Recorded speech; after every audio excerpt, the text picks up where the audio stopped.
Alright, this is the run through of this program. Make sure that the bitmap display and the keyboard display MMIO simulator are both connected to MIPS, and settings for the bitmap display is shown below. 4 for the unit width, 4 for the unit height, and 256 for display width and display height.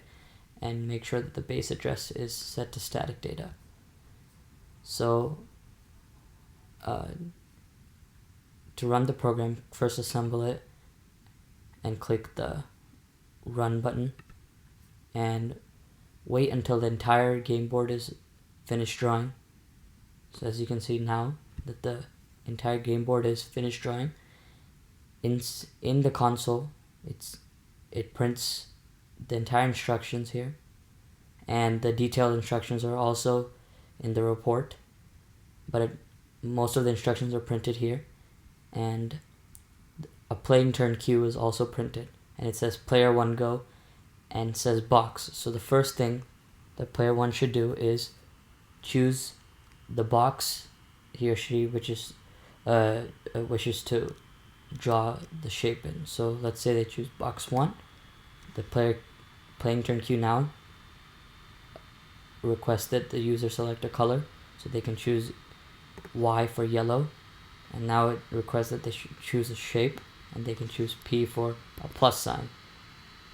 And now that prints a yellow plus sign in box 1, and this process can be followed for player 2 and player 1 again until a winner is decided.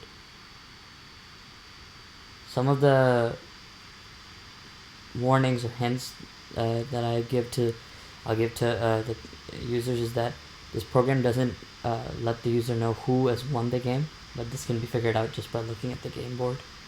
And in an example, if the game board does get filled up, like if all 9 spaces are have a shape inside, the game board will quit, so you'll have to reset the bitmap display and the keyboard simulator and assemble the program again and play it again.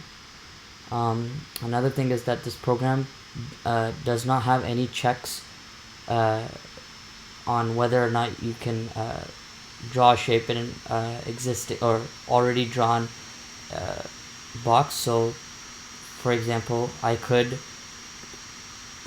draw another yellow plus sign there, or just to make a clear distinction, I could draw a yellow face there. So it doesn't really check that. So that's one thing that users should be careful about. And if you always, at any point of the game, if you want to exit the game, you could always press the space bar like this, and you'll get a message saying the program will now exit. So if these are instructions are followed, the game should be pretty straightforward.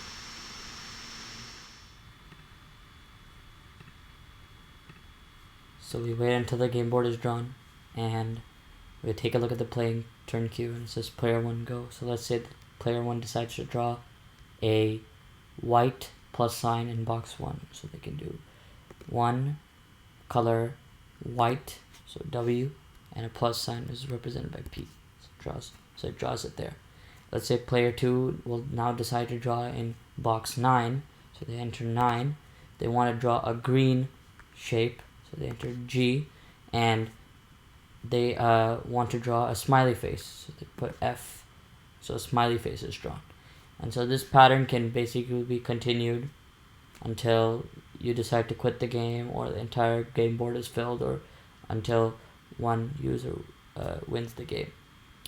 The shapes and the colors can be viewed in the instructions, which are listed here, or they can be looked at in the report, and the keyboard keys to enter to get those colors and shapes will be listed there as well.